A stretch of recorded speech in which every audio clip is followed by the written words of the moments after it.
اور وہ سب کے سب اسلام پڑھتے ہیں، اور یہ روایت بخاری میں ہے، اور یہ بھی بیان ہو چکا ہے کہ قرآن سے مراد ایک زمانے کے لوگ ہیں، یہ اس سے مدت اور زمانہ مراد ہے۔ ان اچھے اور نیک زمانے کے لوگوں اور قوموں کے بعد ایسے حالات و واقعات ظاہر ہوئے کہ جس کا نتیجہ شرک اور بت پرستی ہے۔ شرک اور بت پرستی کا سبب اور ابتدا حضرت ابن عباس کے ارشاد میں ملاحظہ فرمائیں کہ وہ قرآن کی آیتیں درج ذیل ہیں۔ ان کا ترجمہ آیت ہے نوح اور آیت نمبر ہے 23، اس کا ترجمہ میں بتا رہا ہوں۔ اور انہوں نے کہا کہ اپنے معبودوں کو نہ چھوڑو اور نہ ہی وسوسے یا غوث یا خوف اور نصر کو چھوڑو۔ کی تشریح کرتے ہوئے فرماتے ہیں کہ یہ نوح علیہ السلام کی قوم کے نیک لوگوں کے نام ہیں۔ جب یہ لوگ دنیا سے رخصت ہو گئے تو شیطان نے ان کی قوم کے دل میں یہ بات ڈالی کہ جن جگہوں میں وہ بیٹھا کرتے تھے وہاں ان کے مجسمے بنا کر رکھ لو اور انہیں کا نام رکھ لو۔ مطلب حضرت نوح علیہ السلام کی قوم جو تھی، جب وہ کشتی میں شریک ہوئی تھی تو پھر اللہ تعالیٰ نے ان کو خلیفہ بنا دیا تھا، سب کو جو زندہ بچ رہے تھے حضرت نوح علیہ السلام کے ساتھ تھے، اور ان پہ اسلام جو لے کے آ گئے تھے، اللہ تعالیٰ کو جو ماننا شروع ہو گئے۔ پھر جب وہ انتقال کر گئے سب کے سب، تو پھر شیطان نے وسوسے پھیلانا شروع کر دی، کیونکہ جیسا کہ میں نے اپنی پہلی حضرت آدم علیہ السلام کی ویڈیو میں بتایا تھا کہ شیطان کو کس طریقے سے ابلیس بنایا گیا اور اس کو کس طریقے سے جنت سے باہر نکالا گیا، اور اس نے وسوسے حضرت موسیٰ علیہ السلام کے بھی دور میں دیے، یہ بھی میں نے آپ لوگوں کو بتایا تھا۔ پھر اس نے وسوسے حضرت نوح علیہ السلام کے دور میں بھی دیے۔ وہ وسوسے اس نے کیا پیدا کیے کہ جتنے بھی لوگ شہید ہوئے تھے یا جتنے بھی لوگوں کا انتقال ہوا تھا اس دور میں، ان کے اس نے ایک مجسمے تیار کر دیے تھے اور ان کو پوجنا شروع کر دیا۔ مطلب وہاں کے لوگوں کو اس نے ایسا بولا اور ان کی عبادت و پوجا نہیں کی تھی۔ جب یہ مجسمے بنانے والے ہلاک ہو گئے اور علم اٹھ گیا تو ان بتوں اور مجسموں کی پوجا پاٹ شروع ہو گئی۔ حضرت ابن عباس فرماتے ہیں کہ قوم نوح والے بت پرست بعد میں عرب کے اندر پھیل گئے، اور اسی طرح فرمایا ہے حضرت اکرمہ، ذاق و قداد اور محمد بن اسحاق رحمۃ اللہ علیہ۔ ابن جریر اپنی تفسیر میں فرماتے ہیں کہ یہ حضرت آدم اور نوح کے درمیانی زمانے کے نیک لوگ تھے اور ان کے بہت سے مقادم و پیروکار تھے۔ جب یہ لوگ فوت ہو گئے تو ان کی اتباع کرنے والوں نے سوچا کہ اگر ہم ان بزرگوں کی تصویریں بنا کر اپنے پاس رکھ لیں تو اس سے ہمارا عبادت کا شوق زیادہ ہو جائے گا، کیونکہ اس سے ان کی یاد ہمارے ذہنوں میں تازہ رہے گی۔ تو یہ سوچ کر انہوں نے ان نیک لوگوں کی تصویریں بنا لی۔ پھر جب یہ فوت ہوئے تو ان کے بعد والے لوگوں کے پاس ابلیس آیا اور کہنے لگا کہ تم سے پہلے لوگ ان کی عبادت کیا کرتے تھے اور اسی وجہ سے ان پر بارش برستی رہتی تھی، تو ابلیس کے کہنے پر ان بعد والے لوگوں نے بھی ان کی عبادت شروع کر دینے والا ہوں کشتی کا، جو حضرت نوح علیہ السلام کی کشتی تھی اس کے بارے میں، کہ حضرت نوح علیہ السلام کی جو کشتی تھی وہ کس درخت کی تھی اور اس کو بنانے میں کتنا عرصہ لگا تھا، کیونکہ زیادہ تر ہم یہ جانتے ہیں کہ بھائی حضرت نوح علیہ السلام کی جو کشتی تھی وہ 3 مالا کی تھی، مطلب 3 منزلہ کی کشتی تھی، اور اس میں ایک ایک پیڑ جو ہے وہ حضرت نوح علیہ السلام کی کشتی میں انہوں نے سوار کیا تھا جاندار۔ اب بات کرتے ہیں حضرت نوح علیہ السلام کی کشتی کس درخت سے بنی اور کتنا عرصہ لگا۔ جب اللہ تعالیٰ نے نوح علیہ السلام کی دعا قبول کی تو اللہ نے حکم دیا کہ زمین میں ایک درخت لگاؤ تاکہ وہ تیار ہو جائے تو اس کی لکڑی سے کشتی بنائی جائے۔ نوح علیہ السلام نے اللہ کے حکم پر علم کرتے ہوئے درخت لگایا اور اس کے تیار ہونے میں 100 سال اور بعض کی رائے کے مطابق 40 برس لگ گئے۔ یہ بات کتنی در حقیقت ہے یہ اللہ تعالیٰ جانتا ہے۔ کہیں لکھا ہوا گیا ہے کہ 100 سال اور کہیں لکھا ہوا گیا ہے 40 سال۔ اگر 100 سال بھی ہے تب بھی بہت طویل عرصہ ہے، اگر 40 سال بھی ہے تب بھی بہت طویل عرصہ ہے، کہ وہ ساگوان کی لکڑی تھی، اور بعض کہتے ہیں کہ وہ صنوبر کے درخت کی تھی، اور تو رات میں دوسرے قول کے مطابق صراحت ہے۔ امام سوری فرماتے ہیں کہ اللہ تعالیٰ نے حضرت نوح علیہ السلام کو حکم دیا کہ اس کی لمبائی 80 ہاتھ بنائی جائے اور اس کے اندرونی و بیرونی حصے پر تار کول لگائی جائے اور اس کے سامنے والا حصہ اوپر کو اٹھا ہوا ہو تاکہ وہ پانی کو چیر سکے۔ اب حضرت نوح علیہ السلام کی کشتی کی لمبائی چوڑائی کتنی تھی؟ پہلے میں نے آپ کو بتایا حضرت نوح علیہ السلام کی جو کشتی تھی وہ کس لکڑی کی تھی اور اس درخت کو لگایا، پھر اس درخت کو بڑا ہونے میں کتنا عرصہ لگا، 100 سال یا 40 سال۔ اب میں آپ کو بتانے جا رہا ہوں کہ حضرت نوح علیہ السلام کی جو کشتی تھی اس کی لمبائی اور چوڑائی کتنی ہاتھ اور چوڑائی 50 ہاتھ تھی، اور تو رات میں بھی یہی ہے جس کا مجھے دیکھنے کا موقع ملا ہے۔ اور حضرت حسن بصری فرماتے ہیں کہ اس کی لمبائی 200 ہاتھ تھی اور چوڑائی 300 ہاتھ تھی، اور حضرت ابن عباس رضی اللہ تعالیٰ فرماتے ہیں کہ اس کی لمبائی 1200 ہاتھ اور چوڑائی 200 ہاتھ تھی، اور ایک قول یہ بھی ہے کہ لمبائی 2000 اور چوڑائی 100 ہاتھ تھی۔ سب اہل رائے کہتے ہیں کہ اس کی بلندی 30 ہاتھ تھی اور وہ کشتی 3 منزلوں والی تھی، جیسا میں نے آپ کو شروع میں بتایا۔ اور ہر منزل 10 ہاتھ اونچی تھی. نچلا حصہ چوپائیوں اور جنگلی جانوروں کے لیے تھا اور درمیانی حصہ انسانوں کے لیے تھا اور سب سے اوپر والا پرندوں کے لیے مخصوص تھا. اس کا دروازہ چوڑائی کی جانب تھا. اس کو اوپر سے ایک ڈھکن سے مکمل طور پر بند کر دیا گیا تھا. اللہ تعالیٰ نے فرمایا کہ نوح علیہ السلام نے دعا کی, اے میرے رب میری مدد فرما کیونکہ انہوں نے مجھے جھٹلایا ہے. اور اس سے اگلی آیت کا خلاصہ یہ ہے کہ اے نوح ہمارے حکم کے مطابق اور ہمارے سامنے کشتی تیار کرو تاکہ ہم درست کام کرنے پر ساتھ ساتھ تیری رہنمائی کرتے رہے. بس جب ہمارا حکم آئے اور تنور جوش مارنے لگے تو ہر چرند پرند اور جانور میں سے ایک جوڑا کشتی میں سوار کر اور اپنے گھر والوں کو بھی, مگر جن کے متعلق ہمارا فیصلہ پہلے ہو چکا ہے, ان کو سوار نہیں کرنا.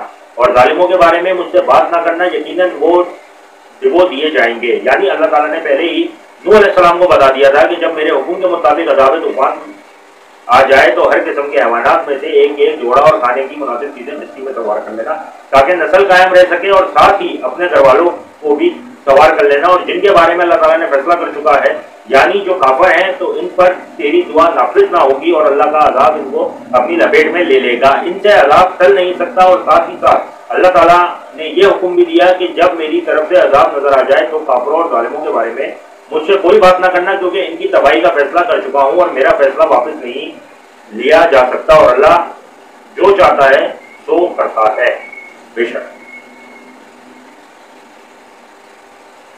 اب سب سے پہلے کشتی میں کون سا جانور داخل ہوا, یہ ہیڈ لائن ہے. سب سے پہلے کشتی میں کون سا جانور داخل ہوا, کیونکہ ہمیں یہ پتا ہے کہ چرند پرند اور جانوروں کو لیا گیا تھا. اب یہ نہیں پتا کہ سب سے پہلے کشتی میں کون سا جانور داخل ہوا تھا. یہ بھی آپ لوگوں کے لیے معلوماتی ویڈیو ہے. سب سے پہلے کشتی میں کون سا جانور داخل ہوا, بعض لوگوں نے ذکر کیا ہے اور بھی یہی فرمایا ہے کہ سب سے پہلے پرندوں میں سے کشتی میں طوطا سوار ہوا اور جانوروں میں سے آخری جانور گدھا داخل ہوا اور ابلیس گدھے کی کشتی میں سوار ہو گیا. حضرت زید رضی اللہ تعالیٰ عنہ بن اسلم اپنے والد سے روایت کرتے ہیں جب نوح علیہ السلام نے کشتی میں ہر قسم کے جانوروں کا ایک ایک جوڑا سوار کر لیا تو آپ کے ساتھیوں نے کہا ہم کیسے مطمئن ہو سکتے ہیں, یا یوں کہا کہ ہمارے جانور کیسے پرسکون ہو سکتے ہیں جبکہ ہمارے ساتھ شیر بھی ہے. تو اللہ تعالیٰ نے اس پر بخار مسلط کر دیا اور اسنین پر سب سے پہلے بخار اس وقت نازل ہوا. پھر انہوں نے چوہے کی شکایت کی کہ یہ ہمارے کھانے پینے کے سامان کو خراب کر دے گا. تو اللہ تعالیٰ نے شیر کی طرف احسان کیا, اس نے چیخ دی تو اس سے بلی نکلی اور چوہا اس کو دیکھ کر کہیں چھپ گیا. یہ روایت قابل بحث ہے کیونکہ مرسل اور منکر ہے, مطلب یہ روایت صحیح ہے. شیر نے چیخ لی تو بلی پیدا ہو گئی, جیسے ہم لوگ کہتے ہیں کہ بلی شیر کی حالت, یہ محاورہ ہے, پرانا محاورہ. اچھا, پھر ایک آیت پڑھی گئی, اس کا خلاصہ ہے کہ تیرے گھر والوں میں جن کافروں کے بارے میں تیری دعا قبول ہو چکی ہے کہ وہ ڈبو دیے جائیں گے, ان کو اپنے ساتھ کشتی میں سوار نہ کرنا. اور ان میں نوح علیہ السلام کا بیٹا یام بھی تھا, وہ غرق ہو گیا. جو تیری امت میں سے جو تجھ پر ایمان لا چکے ہیں ان کو کشتی میں سوار کرنا. اور اس بارے میں اللہ تعالیٰ نے فرمایا کہ اس پر ایمان لانے والے تھوڑے تھے, حالانکہ نوح علیہ السلام ان میں ایک لمبا عرصہ رہے, 950 سال, مطلب ان کی خلافت تھی 950 سال. اور جو انہوں نے اللہ تعالیٰ کے بیان دیے, اللہ تعالیٰ کے پیغامات دیے لوگوں کو, جو اللہ تعالیٰ کا درس دیا انہوں نے لوگوں کو, جو تبلیغ کی انہوں نے لوگوں کی, تو وہ 950 سال کی تبلیغ کی ان کی. جب وہ نہیں مانے تو پھر اللہ تعالیٰ نے حکم دیا کہ کشتی بناؤ, کشتی میں وہ لوگ لے لو جو میری بات مان چکے ہیں, جو مجھ پر ایمان لیا ہے, اور باقیوں کو چھوڑ دو, ہم ان کو ڈبو دیں گے. اور ان کو دن رات ہر طریقے سے ہر طرح سے تبلیغ کرتے رہے, جیسا میں نے ابھی ویڈیو میں آپ لوگوں کو بتایا. ڈراتے دھمکاتے اور غفلت و شوق دلاتے ان کو اللہ تعالیٰ کی طرف سے بلاتے رہے. اب کشتی میں جو سوار لوگ تھے ان کی تعداد کتنی تھی, مورخین کا اختلافات ہے. حضرت ابن عباس رضی اللہ تعالیٰ عنہ کا قول ہے کہ عورتوں سمیت 80 افراد تھے, اور یہ بھی کہا گیا ہے کہ 10 افراد تھے. اور ایک قول یہ کہ نوح علیہ السلام کے 3 بیٹے اور جام بیٹے کی بیوی سمیت 4 بہویں بھی سوار ہوئی. صرف جام الگ ہوا اور نجات نہ پا سکا. اور یہ بات قرآن مجید کی آیت کے ظاہر کے سرے خلاف ہے, کیونکہ آیت میں صاف تصریح ہے کہ آپ پر ایمان لانے والے دیگر لوگ بھی پہنچ گئے تھے, جیسے کہ قرآن میں ارشاد باری تعالیٰ ہے وَنَجِّنِي وَمَن مِّنَ الْمُؤْمِنِينَ, آیت نمبر 118 سورہ شرح. اور مجھے اور میرے ساتھ ایمان لانے والوں کو بچا لے. اور بعض نے کہا کہ اس میں سوار 7 افراد تھے۔ حضرت نوح علیہ السلام کی بیوی جو کہ آپ کے تمام بیٹوں حام، سام، یافس، یام ان سب کی ماں تھی، اور ان میں یام طوفان میں غرق ہوا، اور اہل کتاب اس کو کنعان کہتے ہیں، اور اگردا طوفان سے پہلے فوت ہو گئی تھی، اور ایک قول یہ بھی ہے کہ وہ بھی ڈوبنے والوں میں شامل تھی، اور اس کے کفر کی بنا پر اس کے ہلاک ہونے کا فیصلہ پہلے ہو چکا تھا۔ اہل کتاب کا خیال ہے کہ وہ بھی کشتی میں سوار تھی، اس لحاظ سے احتمال ہے کہ اس نے طوفان نوح کے بعد کفر کیا ہو، یا اس کو قیامت کے دن تک کے لیے مہلت دے دی گئی ہو۔ اس بارہ میں پہلا قول واضح ہے، کیونکہ نوح علیہ السلام نے دعا میں اللہ تعالیٰ سے عرض کی ہوئی تھی، کہا اللہ زمین پر کافروں میں سے کوئی چلتا بستا نہ چھوڑا، اور اللہ تعالیٰ نے نوح علیہ السلام کو حکم دیا کہ جب تو اور تیرے ساتھی کشتی میں سوار ہو جائیں تو آپ یوں کہیں، کل الحمد للہ نجانا من القوم الظالمین خیر المنزلین، سورہ مومنون آیت نمبر 28-29۔ تمام تعریفیں اللہ کے لیے ہیں جس نے ہم کو ظالموں سے نجات بخشی، اور یہ بھی دعا کرنا کہ اے پروردگار ہم کو مبارک جگہ اتارنا، اور تو سب سے بہتر اتارنے والا ہے۔ اب یہ واقعہ جو تھا وہ میں نے آپ لوگوں کو بتایا کہ کون کتنے افراد کشتی میں سوار ہوئے اور کتنے لوگ کشتی میں سوار تھے، ان کا میں نے آپ کو تعداد بھی بتا دی کہ کتنے لوگ تھے۔ اب ویڈیو میں آگے چلتے ہیں۔ اب جو کشتی نوح تھی وہ 40 دن تک بیت اللہ کا چکر لگاتی رہی، اس کے بارے میں بھی جان لیتے ہیں کیونکہ ہمیں یہ نہیں پتا ہے کہ کشتی نوح 40 دن تک بیت اللہ کے چکر لگاتی رہی۔ حضرت ابن عباس رضی اللہ تعالیٰ عنہ سے مروی ہے کہ انہوں نے فرمایا کہ نوح علیہ السلام کے ساتھ کشتی میں 80 آدمی اور ان کے گھر والے سوار تھے، اور کشتی میں 150 دن ٹھہرے، اور اللہ تعالیٰ نے کشتی مکہ کی جانب متوجہ کر دی، تو وہ 40 دن بیت اللہ شریف کے گرد چکر لگاتی رہی۔ پھر اللہ نے اس کو جودی پہاڑ کی طرف موڑ دیا تو وہ وہاں ٹھہر گئی۔ حضرت نوح علیہ السلام نے کبے کو بھیجا کہ وہ زمین کے متعلق خبر لائے۔ وہ گیا اور مردوں پر بیٹھ کر ان کا گوشت کھانے لگ گیا۔ یہ بات میں نے آپ کو بہت پہلے بتائی تھی جب حضرت نوح علیہ السلام کو میں نے ذکر ہی شروع کیا تھا، اور اپنی اس سے پچھلی ویڈیو میں شاید آپ لوگوں نے اگر ویڈیو دیکھی ہو اور سے سنی ہو تو اس میں نے یہ بات بولی تھی کہ 2 ایسے پرندے تھے، اور یہ سوال بھی میں نے آپ لوگوں سے کیا تھا کہ وہ کون سے 3 ایسے پرندے تھے۔ ایک وہ پرندہ جو کشتی کی حفاظت کر رہا تھا شیطان مردود سے، 2 وہ کون سے پرندے تھے جو ایک بھیجا تھا حضرت نوح علیہ السلام نے جو واپس لوٹ کے نہیں آیا تھا، اور دوسرے کو بھیجا تھا سائے کے لیے، اور اس نے آگے پھر خبر دی تھی۔ اب مردوں پر بیٹھ کر ان کا گوشت کھانے لگ گیا اور لیٹ ہو گیا۔ پھر انہوں نے کبوتر کو بھیجا تو وہ زیتون کے پتے لایا، اور اس کے پاؤں مٹی میں لٹرے ہوئے تھے، مطلب مٹی سے گندے ہوئے تھے، یا مٹی سے آپ سمجھ لو کہ لودے ہوئے تھے، لپٹے ہوئے تھے۔ تو نوح علیہ السلام سمجھ گئے کہ پانی خشک ہو گیا ہے، تو وہ جودی پہاڑ سے نیچے اترے اور وہاں ایک بستی آباد کی جس کا نام سمادین رکھا۔ ایک دن وہ صبح اٹھے تو وہ اسی آدمی اسی زبانیں بول رہے تھے، ان میں سے ایک زبان عربی تھی، وہ ایک دوسرے کا کلام نہیں سمجھتے تھے، اور نوح علیہ السلام ان کی ترجمانی کر رہے تھے۔ حضرت تو دادا وغیرہ فرماتے ہیں کہ نوح علیہ السلام ماہ رجب کی 10 تاریخ کو کشتی پر سوار ہوئے، اور 150 دن چلتے رہے، اور 1 مہینہ جودی پہاڑ پر رہے، اور محرم کی 10 تاریخ کو کشتی سے اترے۔ پھر ان سب نے اس دن روزہ رکھا، اور ابن جریر نے اس کے موافق ایک مرفوع روایت بھی بیان کی ہے۔ حضرت ابو ہریرہ رضی اللہ تعالیٰ عنہ سے مروی ہے کہ انہوں نے فرمایا کہ ایک دن نبی کریم صلی اللہ علیہ وسلم یہود کی ایک جماعت کے پاس سے گزرے، اور انہوں نے 10 محرم کا روزہ رکھا ہوا تھا۔ آپ نے دریافت فرمایا کہ یہ کیسا روزہ ہے؟ یہودیوں نے جواب دیا کہ یہ وہ دن ہے جس میں اللہ تعالیٰ نے موسیٰ علیہ السلام اور بنی اسرائیل کو دریا سے نجات دی اور فرعون کو غرق کیا، اور یہی وہ دن ہے کہ جس میں نوح علیہ السلام کی کشتی جودی پہاڑ پر ٹھہری۔ اس لیے حضرت نوح علیہ السلام اور حضرت موسیٰ علیہ السلام نے شکرانے کے طور پر روزہ رکھا۔ تو نبی صلی اللہ علیہ وسلم نے فرمایا کہ میں تم سے موسیٰ کا زیادہ قریبی ہوں اور اس دن کے روزے کا زیادہ حقدار ہوں۔ اور آپ نے اپنے ساتھیوں کو کہا کہ جس شخص نے بغیر کھائے پیے صبح کی ہے وہ اپنا روزہ مکمل کرے، اور جس نے اپنی بیوی سے مباشرت کی ہے تو وہ اپنا باپ مادہ دن اسی طرح مکمل کرے۔ اور صحیح بخاری میں اس روایت کا ایک اور سند سے شاہد بھی یہ ہے کہ نوح علیہ السلام کا ذکر غریب ہے، اور بعض قسم کے لوگ کا کہنا ہے کہ کشتی میں جو کچھ لوگوں کے پاس تھا وہ انہوں نے کھا لیا، اور ان کے پاس گندم کے دانے تھے، انہوں نے اسے پیسا اور نظر تیز کرنے کے لیے سمجھ سرما لگایا، کیونکہ کشتی میں اندھیرا ہونے کی وجہ سے ان کی نظر کمزور ہو چکی تھی۔ یہ سب بیہودہ باتیں ہیں جو اسرائیلیت سے لی گئی ہیں متعدد شبدوں کے ساتھ، جو قابل اعتماد نہیں ہے۔ مطلب جو اس سے اوپر والی بات نہیں، اس سے نیچے اللہ نے طوفان کو ختم کرنا چاہا تو اس نے روئے زمین پر ہوا چھوڑ دی، جس سے پانی رک گیا اور زمین کے چشمے ابلنا بند ہو گئے اور پانی کم ہونا شروع ہو گیا، یہاں تک کہ بالکل خشک ہو گیا۔ اہل کتاب کے خیال کے مطابق کشتی 27ویں مہینے رجب کی 17 تاریخ کو جوتی پہاڑ پر رکی اور 10ویں ماہ کی پہلی تاریخ کو پہاڑوں کی چوٹیاں نظر آنے لگی۔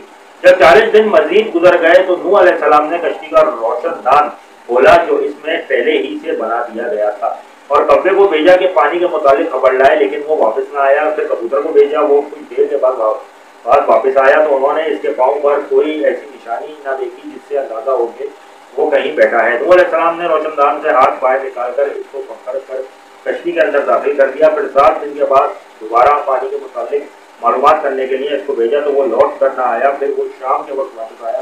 نوح علیہ السلام نے معلوم کر لیا کہ زمین کی سطح ظاہر ہو چکی ہے طوفان کے آنے سے لے کر نوح علیہ السلام کے کبوتر بھیجنے تک۔ جب 1 سال مکمل ہوا اور دوسرے سال محرم کی پہلی تاریخ ہوئی تو روئے زمین مکمل طور پر ظاہر ہو گیا اور نوح علیہ السلام نے کشتی کا ڈھکنا کھول دیا کہ اپنے بیٹے کو وصیت۔ ارشاد فرمایا کہ جب نوح علیہ السلام کی وفات کا وقت قریب آیا تو انہوں نے اپنے بیٹے کو فرمایا، میں تجھ کو وصیت کرتا ہوں، 2 چیزوں کا حکم دیتا ہوں اور 2 چیزوں سے روکتا ہوں۔ میں تجھے لا الہ الا اللہ کے ذکر کرنے کا حکم دیتا ہوں، کیونکہ اگر 7 آسمان اور 7 زمینیں ایک پلڑے میں رکھ دی جائے اور لا الہ الا اللہ کو دوسرے پلڑے میں رکھ دیا جائے تو لا الہ الا اللہ حاوی اور بھاری ہو جائے گا، اور سبحان اللہ و بحمدہ سبحان اللہ العظیم پڑھنے کا حکم دیتا ہوں، کیونکہ اللہ کی تمام مخلوق اسی کے ساتھ اللہ کی تعریف بیان کرتی ہے اور اسی کے ساتھ پوری مخلوق کو روزی دی جاتی ہے، اور میں تجھ کو 2 چیزوں سے روکتا ہوں، ایک شرک دوسرا تکبر ہے۔ سبحان اللہ و بحمدہ سبحان اللہ العظیم کی تسبیح، یہ بات میں نے آپ لوگوں کو اپنی قرآن کی آیت کا صحیح طریقہ یا آیت کا ایک ویڈیو میں نے بنائی تھی، کافی پہلے بنائی تھی، تقریباً 1 مہینہ اس بات کو ہو چکا ہے، تو اس میں میں نے آپ لوگوں کو یہ تسبیح بتائی تھی اور پڑھنے کا طریقہ بھی بتایا تھا کہ اول آخر 3 دفعہ درود شریف پڑھ کے، اور یہ تسبیح فجر کے بعد بھی پڑھو تو بھی اچھا ہے، مغرب کے بعد بھی پڑھو تو بھی اچھا ہے، بس شرط یہ ہے کہ ہمیں ذکر خدا کرنا ہے، وہ کسی بھی ٹائم کرو، آپ کرتے رہو۔ تو اس کی بات دیکھو اب آپ کے سامنے آ گئی۔ پھر 2 اور چیزوں سے روکتا ہوں، ایک شرک دوسرا تکبر۔ میں نے کہا یہ مجلس میں سے کسی نے سوال کیا، راوی کو شک ہے کہ شرک کو تو ہم جانتے ہیں، تکبر کیا ہے؟ کیا یہ بھی تکبر ہے کہ ہم میں سے کسی کا عمدہ جوتا ہو؟ فرمایا نہیں۔ پھر کہا گیا کہ کیا کسی کے پاس پہننے کے لیے اچھے کپڑے ہوں؟ فرمایا نہیں۔ پھر کہا گیا کہ کیا اچھی سواری کا مہیا ہونا تکبر ہے؟ فرمایا نہیں۔ پھر کہا گیا کہ کیا یہ تکبر ہے کہ کس کے پاس بیٹھنے والے ساتھی ہوں؟ فرمایا نہیں۔